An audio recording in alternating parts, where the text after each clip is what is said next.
జల్దీ software job కొడదామనుకుంటురా? అయితే వీక్యూబ్‌లో training తీసుకొని మంచి జాబ్ కొట్టేయుర్రి. గౌరవనీయులు కేంద్ర కమ్యూనికేషన్ రూరల్ డెవలప్మెంట్ శాఖ మంత్రి పెమ్మసాని చంద్రశేఖర్ గారు, గౌరవ మంత్రి సహచర మంత్రివర్గ సభ్యులు సత్యకుమార్ యాదవ్ గారు, గౌరవనీయులు బీజేపీ రాష్ట్ర అధ్యక్షులు మాధవ్ గారు, గౌరవ పార్లమెంట్ సభ్యుడు కేసినేని శివనాథ్ గారు, సిఇఓ సి.డాట్ రాజకుమార్ ఉపాధ్యాయ గారు, డైరెక్టర్ బిఎస్ఎన్ఎల్ వివేక్ బంజల్ గారు, సిజిఎం ఎంఎస్ఎన్ఎల్ శేషాచలం గారు, ఈరోజు ఈ కార్యక్రమానికి ఇచ్చేసినటువంటి పెద్దలందరికీ, ప్రజాప్రతినిధులకి, అదే సమయంలో బిఎస్ఎన్ఎల్ కుటుంబ సభ్యులందరికీ పేరు పేరున మనస్ఫూర్తిగా నమస్కారాలు, అభినందనలు. Today is a historical day. 95 నుంచి నా డ్రీమ్ ఇది.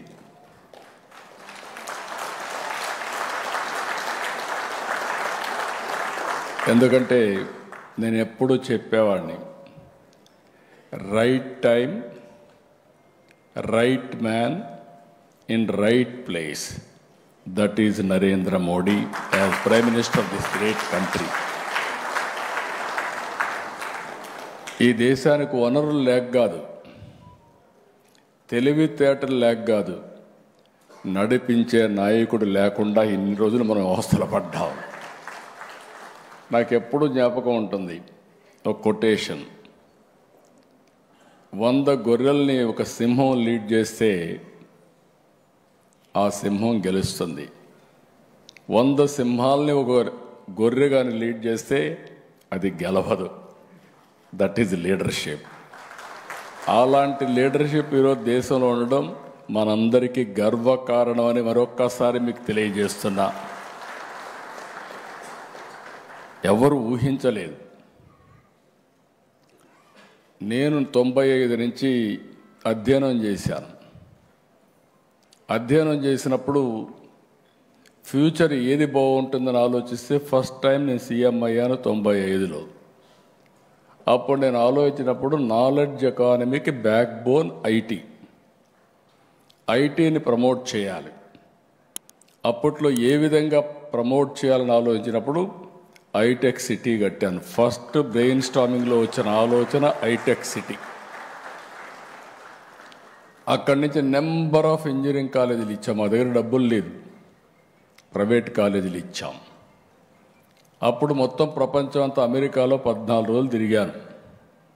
తిరిగి అమెరికాలో అన్ని కంపెనీలు రమ్మన్నాను. ఇప్పుడే చంద్రశేఖర్ గారు చెప్పారు ఒక మాట. దాని యొక్క పర్యవసానం మీరు ఆలోచిస్తే బిల్ గేట్స్ ఇండియాకు వచ్చాడు. నేను కలవాలని అడిగా. ఆయన ఒక మాట అన్నాడు, ఇండియాలో రాజకీయ నాయకులతో నాకు పని లేదు, నేనేదో వ్యాపారం చేసుకుంటున్నా, టెక్నాలజీ మ్యాన్ అని చెప్పి అన్నాడు. కాదు నీతో నాకు పని ఉంది, ఒక 5 నిమిషాలు ఇవ్వమని అడిగాను. విత్ గ్రేట్ డిఫికల్టీ నాకు ఒక 5 నిమిషాలు టైం ఇచ్చారు. నేను ఒక వారం రోజులు 6 రోజుల్లో పవర్ పాయింట్ ప్రజెంటేషన్ తయారు చేసి, ఇప్పుడు నిలిపేసి అందరూ పవర్ పాయింట్ ప్రజెంటేషన్లు ఇస్తున్నారు ఇప్పుడు. ఎందుకంటే ఆ రోజు తయారు చేసి vision of India, the power of Indians నేను ప్రజెంట్ చేశాను. నేను ఒకే మాట చెప్పాను, zero invented by India and also British వాళ్ళు పోతూ పోతూ మా కోహినూర్ డైమండ్ కూడా తీసుకెళ్లారు, కానీ ఇంగ్లీష్ వదిలిపెట్టిపోయారు. ఈ 2 డెడ్లీ కాంబినేషన్ ఫర్ ఇన్ఫర్మేషన్ టెక్నాలజీని ఆ రోజు చెప్పారు. ఆ తర్వాత బిఎస్ఎన్ఎల్ బిగినింగ్లో ఉంది. కొంతమందికి మీరు ఇక్కడ ఉండేవాళ్ళకి ఒక ఐడియా ఉండాలి. అప్పుడు ordinary call, emergency call, lightning call. ఎవరన్నా లైట్నింగ్ కాల్ బుక్ చేస్తే ఒక వారం తర్వాత వచ్చేది. నేను మా అబ్బాయి అమెరికాలో చదివాడు. చదివితే నేను అసెంబ్లీలో జోక్గా చెప్పేవాడిని, నేను మా అబ్బాయికి ఫోన్ చేయడం లేదు, ఫోన్ చేస్తే ఫోన్ బిల్ 1000 రూపాయల్లో వస్తుంది, తర్వాత అసెంబ్లీ మొత్తం స్టాలు చేసి మీరంతా నా మీద ఆరోపణలు చేస్తారనే ఉద్దేశంతో నేను భయపడుతున్నాను. దీనికి ఒకటే మార్గం, ఈ ధరలు తగ్గాలంటే ఆ రోజు చైనా చాలా ఫాస్ట్గా మూవ్ అవుతున్నారు, వాళ్ళు చూస్తే నాకు అసూయ. అప్పుడు నేను ప్రధానమంత్రి ఇద్దరితో ట్రై చేశా. ముందు దేవేగౌడ గారు, గుజరాల్ గారు. ఆ 2 ప్రభుత్వాల్లో నాకు చాలా సన్నిహిత సంబంధాలు, నేనే కన్వీనర్ కూడా గవర్నమెంట్కి. ఇద్దరు అర్థం చేసుకోలేకపోయారు. ప్రధానమంత్రి గారు వాజ్పేయి గారు, great statesmen of this country. నేను ఐడియా ఇస్తే అని అన్నాడు, ఒక మాట అన్నాడు, డబ్బులు ఎక్కడి నుంచి వస్తాయన్నాడు. BSNL public limited company shares ఉన్నాయి కదా, ఏం చేద్దామన్నాడు. నేను ఒకటే మాట చెప్పాను, సార్ అన్ని దేశాల్లో టెక్నాలజీ రెవల్యూషన్ వస్తూ ఉంది, వచ్చింది. ఆ దేశాల్లో ఏవైతే షేర్ హోల్డర్స్ ఉన్నారో వాళ్ళందరూ కూడా ప్రీమియం పే చేశారు, మనం కూడా ప్రీమియం పే చేసి ముందుకు పోదామంటే అప్పుడు ఒక కమిటీ వేశారు. అది కూడా 97 తర్వాత మీరు చూస్తే 97లో స్టార్ట్ చేసి 98లో మీరు రిపోర్ట్ ఇచ్చాం. ఆ రిపోర్ట్ బేస్ చేసుకొని ఈరోజు డీరెగ్యులేషన్ తీసుకొచ్చాం. I'm proud of it. ఆ రోజు తీసుకున్న నిర్ణయం ఈరోజు, ఒకప్పుడు అందరూ భయపడ్డారు బిఎస్ఎన్ఎల్ దెబ్బతింటుందని, దెబ్బతినలా. బిఎస్ఎన్ఎల్ ఒక శక్తివంతమైన ఆర్గనైజేషన్ అయిందంటే అది మీకుండే తెలివితేటలని చెప్పి కూడా నేను మీకు తెలియజేస్తున్నా. ఇప్పుడే మా చంద్రశేఖర్ గారు ఒక మాట అన్నారు.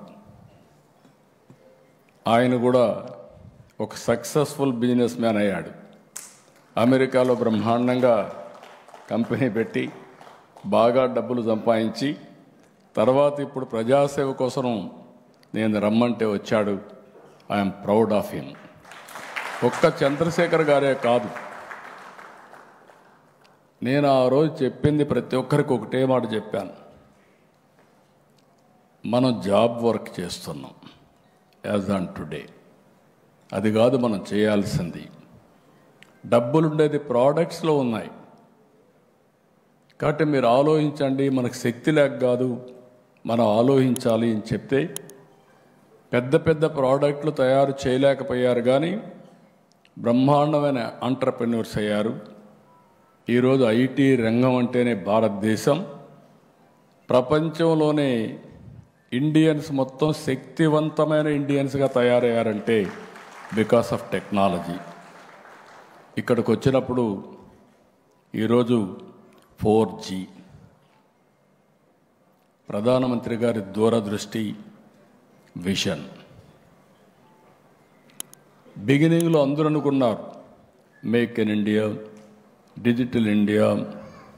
అదే సమయంలో ఆత్మ నిర్భర్, సెల్ఫ్ రిలయన్స్ ఇవి మాట్లాడితే ఇది సాధ్యమా అనుకున్నారు.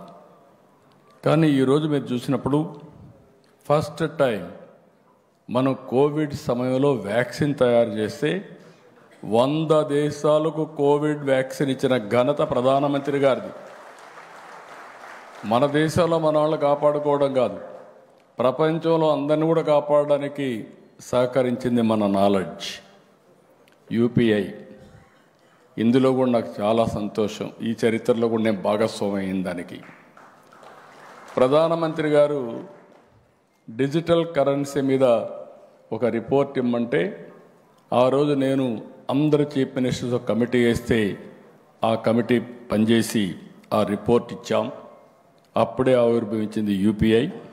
దాన్ని ఈరోజు మీరు చూస్తే మనం కాకుండా ఫ్రాన్స్, సింగపూర్ కూడా మన యూపీఐని అడాప్ట్ చేసుకునే పరిస్థితికి వచ్చారు. మొన్న వరకు వేరే ప్రోడక్ట్లు మనం వాడేవాళ్ళం, ఈరోజు మన ప్రోడక్ట్ని వేరే దేశాలు వాడే పరిస్థితికి వచ్చారు.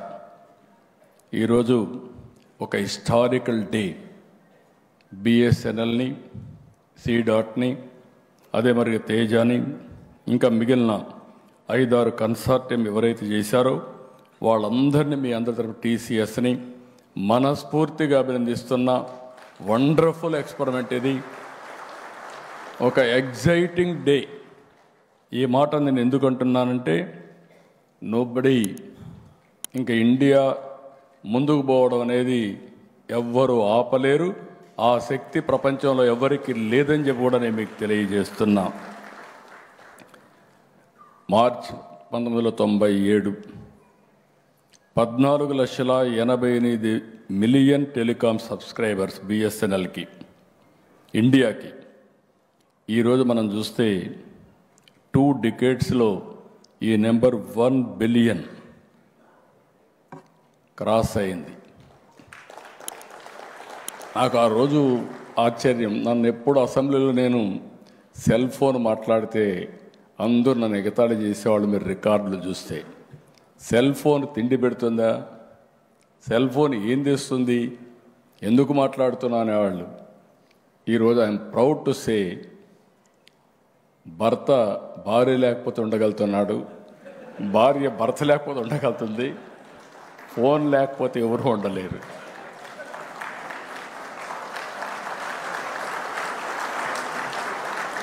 ఇప్పుడు నేను కూడా ఇక్కడ ఫోన్ పెట్టుకొని టైం చూసుకుంటున్నా. మల్టీపర్పస్ డివైస్ ఇది.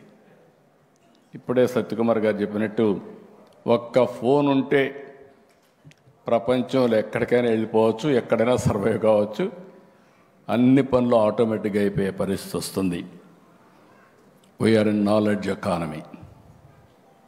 నేను అందుకే అప్పుడప్పుడు అంటూ ఉంటాను, don't work hard, work smart. ఆ స్టేజ్కి వచ్చేసాం. ఒకప్పుడు ఆఫీస్కి తిరిగేవాళ్ళం మనం. క్యాస్ట్ సర్టిఫికేట్, ఇన్కమ్ సర్టిఫికేట్, లేకపోతే అనేక రకాలైన సర్టిఫికేట్స్ కోసం తిరిగేవాళ్ళం. ఈరోజు వాట్సాప్ గవర్నెన్స్లో 730 సర్వీసులు ఆన్లైన్ ఆంధ్రప్రదేశ్ రాష్ట్రంలో అవైలబుల్. అది వచ్చిందంటే కారణం 4G అగైన్. ఇంకొక పక్కన మీరు ఒకసారి చూస్తే ఈరోజు మనం 2nd largest smart phone manufacturer. 300 million handsets annually మనం తయారు చేసే పరిస్థితికి వచ్చాం. మొన్నే 25 ఫైనాన్షియల్ ఇయర్లో ప్రీవియస్ ఇయర్ కంటే 55% పెరిగాయి. 24.14 billion, worth about 1.53 billion export చేశాం. ఇది ఒక మాటలో చెప్పాలంటే ఒక్క నెలలో తయారు చేసింది మొత్తం కలిసి 1 ఇయర్లో 24.14 అయితే ఒక్క నెలలో 1.53 బిలియన్ US డాలర్స్ ఎక్స్పోర్ట్ చేసే పరిస్థితికి వచ్చాం. ఈరోజు మీ అందరికీ చెప్తున్నా, భవిష్యత్తులో ప్రపంచం మొత్తం ఫోన్లు వాడుతూ ఉంటే, ఒకప్పుడు చైనా వేరే దేశాలు మాట్లాడేవాళ్ళం, ఇప్పుడు మేక్ ఇన్ ఇండియా ప్రపంచం మొత్తం వాడే పరిస్థితి వస్తుంది. ఇది చాలా దూరం లేదు, ఇప్పటి నుంచి అది స్టార్ట్ అయిందని చెప్పి కూడా నేను మీకు తెలియజేస్తున్నా. ఒక చిన్న ఎగ్జాంపుల్ చెప్తున్నా మీకు. నేను డాక్రా సంఘాలని, మెప్మా సంఘాలని ఏర్పాటు చేశా. ఈరోజు చాలా పవర్ఫుల్గా వాళ్ళు తయారయ్యే పరిస్థితికి వచ్చారు. మెప్మా రాష్ట్రంలో 22 లక్షలు ఉన్నారు. వీళ్ళల్లో 14,70,000 మందికి ఫోన్లు ఉన్నాయి. అందులో 14,30,000 స్మార్ట్ ఫోన్లు ఉన్నాయి. అంటే ప్రతి ఒక్కరూ స్మార్ట్ ఫోన్ పెట్టుకోగలిగారంటే నా కళ. ఈ దేశంలో, ఈ రాష్ట్రంలో ప్రతి ఒక్కరూ స్మార్ట్ ఫోన్ ఉండాలి. ఇది ఎసెన్షియల్. ఇల్లు ఎట్లయితే అవసరమో ఏదైతే ఈ యొక్క స్మార్ట్ ఫోన్ కూడా అదే మరికి అవసరం అని చెప్పి కూడా నేను మీకు తెలియజేస్తున్నా. నేను రాబోయే రోజుల్లో ప్రూవ్ చేస్తాను. స్మార్ట్ ఫోన్ వల్ల వాళ్ళ ఆర్థిక పరిస్థితులు, జీవన ప్రమాణాలు, ఈజ్ ఆఫ్ లివింగ్ ఏ విధంగా పెరిగిందో డెమాన్స్ట్రేటివ్గా ఆంధ్రప్రదేశ్లో చేసి చూపిస్తామని చెప్పి కూడా మీ అందరికీ విజ్ఞప్తి చేస్తున్నాం. ఈరోజు ఇక్కడికి వచ్చినప్పుడు ఈ సక్సెస్ కారణమైనటువంటి మన వాళ్ళందరినీ కూడా మనం అభినందించాల్సిన అవసరం ఉంది. బిఎస్ఎన్ఎల్ 4G స్టాక్ కోసం ఒక నమ్మకంతో స్టార్ట్ చేశారు. 2020లో BSNL cancelled its global tender to ensure India's telecom future would not depend on foreign suppliers అని బోల్డ్ డెసిషన్ తీసుకున్నారు. ఆ తర్వాత తీసుకున్న తర్వాత IITs, BSNL, MTNL and TEC created bold blueprint తయారు చేశారు. టీసీఎస్ కూడా ఇందులో జాయిన్ అయింది. C DOT I'm very happy, backbone అవసరమైనటువంటి కోర్ బ్యాక్ బోన్ తయారు చేశారు. Tejas for radio access networks తయారు చేశారు. అదే మరిగా వీళ్ళందరూ కలిసి ఈరోజు ఇలాంటి వండర్ఫుల్ ప్రోడక్ట్ని తీసుకొచ్చారంటే మనస్ఫూర్తిగా అభినందిస్తున్నా. ఒక్కసారి 4G వచ్చిన తర్వాత ఇంక ఏది కూడా అసాధ్యం కాదు. ఎవ్రీ 10 years ఒకసారి ఇవి మారుతూ ఉంటాయి. 2010 4G, 2020 5G, 2030 6G, ఇంకా 7, 8 ఏది కావాలన్నా మన వాళ్ళు సుజావుగా తయారు చేసే పరిస్థితి వస్తుంది. ప్రపంచానికే మనం టెక్నాలజీ అందించే రోజు వచ్చిందని చెప్పి కూడా నేను మీ అందరికీ తెలియజేసుకుంటున్నా. బిగినింగ్లో కొంచెం కష్టమవుతుంది. Early trials failed at just 10,000 subscribers. ఆ తర్వాత స్టెప్ 1 1 lakh, స్టెప్ 2 1 million, తర్వాత 3 million, తర్వాత 5 million, తర్వాత 22 million సబ్స్క్రైబర్స్ వచ్చే పరిస్థితికి వచ్చారు. ఇది ఎక్స్ట్రాడినరీ పర్ఫార్మెన్స్. దీనికి కారకులైనటువంటి టెలికాం మంత్రిని పెమ్మసాని చంద్రశేఖర్ని, అదే మరి సింధియాని, అదే మరి బిఎస్ఎన్ఎల్ ఫ్యామిలీ మెంబర్స్ అందరినీ మనస్ఫూర్తిగా అభినందిస్తున్నా. Wonderful work you have done. 30 ఏళ్లలో చేసింది రాబోయే 10 ఏళ్లలో మనం చేయబోతున్నాం. ఎందుకు ఈ మాట వాడుతున్నానంటే technology is matured, data is wealth, AI is the reality, quantum is the reality. Real time data కూడా మనం తీసుకోవడానికి IoTs వచ్చేస్తున్నాయి, వేరబుల్స్ వస్తున్నాయి, సెన్సార్స్ వస్తున్నాయి. ఒక వ్యక్తి వేరబుల్ పెట్టుకొని బీపీ, షుగరు అన్నీ కూడా రియల్ టైంలో మానిటర్ చేసే పరిస్థితికి వస్తున్నామంటే ఇప్పుడు నేను కూడా మీరు చూస్తున్నారు రింగ్ పెట్టుకున్నా. ఈ రింగ్ ఏంటి? RR ring. నిద్ర లేస్తే నాకు తెలుస్తుంది ఎన్ని గంటలు నిద్రపోయాను, సౌండ్ స్లీప్ ఎంత వచ్చింది, స్లీప్ స్కోర్ ఎంత, అదే సమయంలో రెడీనెస్ ఎంత, అన్నీ కూడా వస్తూ ఉంటాయి. దీన్ని బట్టి ఎక్కువ నిద్రపోతా, తక్కువ నిద్రపోవాలంటే లేసి బయట పోయే పరిస్థితి వస్తే రెడీనెస్ కోసరం. Body needs sleep, rest. అదే సమయంలో అల్ట్రా హ్యూమన్ సెన్సార్లు వచ్చేసాయి. గ్లూకోజ్ లెవెల్ రియల్ టైంలో చెప్తుంది, ఎంత తినాలనో అంతే తింటాం. అంటే why I'm talking all these things for you అంటే భవిష్యత్ ఈజ్ వెరీ ఇన్స్పైరింగ్. 42 పారామీటర్స్తో అవేర్ ద్వారా ఆల్ పారామీటర్స్, రెయిన్ఫాల్, రిజర్వాయర్లో water, soil moisture, wind direction, wind quality, thunderbolt, ఇలాంటి అన్నీ కూడా మనం చేసి AI ద్వారా మళ్ళా రియల్ టైంలో మెసేజ్ పంపించే పరిస్థితికి వస్తున్నాం. వీటికి అన్నిటికీ బ్యాక్ బోన్ ఈ G అని చెప్పి కూడా నేను మీకు తెలియజేస్తున్నా. ఇంకొక పక్కన మీరు చూస్తే ఈరోజు 24% ఆఫ్ యాప్స్ ఈరోజు మనం డౌన్లోడ్ చేసుకుంటున్నాం. అవన్నీ వేరే వాళ్ళు తయారు చేశారు.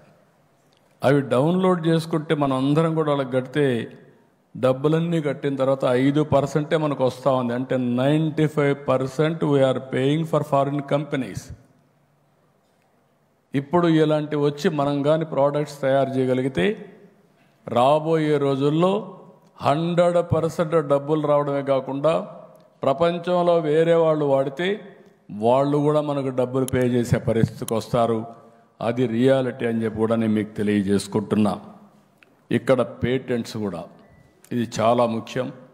చాలామంది ఇంకా కూడా పేటెంట్ చేసుకోవడం ఇవన్నీ కూడా చేసుకునే పరిస్థితులు లేరు. అవి కూడా చేసుకోవాల్సిన అవసరం ఉంది. ఇది కానీ మనం ప్రాపర్గా చేసుకోగలిగితే ఈ అడ్వాంటేజ్ని మన దేశం పోగలిగితే నాకు ఏమాత్రం లేదు. By 2047 India will be number 1 globally. Indians will be number 1 powerful community globally. అది కార్పొరేట్ సర్వీసెస్ కావచ్చు, లేకపోతే పబ్లిక్ సర్వీసెస్ కావచ్చు, రెండుల్లో కూడా మనమే ఉంటాం. దానికి కారణం నాయకత్వం, మనకుండే ఇన్హెరెంట్ స్ట్రెంగ్స్ అని చెప్పి కూడా నేను మీకు తెలియజేస్తున్నా. 91లో ఆర్థిక సంస్కరణ, 95లో టెక్నాలజీని అందిపుచ్చుకోవడం, మనకు విండ్ ఫాల్గా వచ్చిన gain, ageing advantage, demographic advantage, ఈ 3 ఇండియాని ముందుకు తీసుకుపోయే పరిస్థితి వస్తుంది.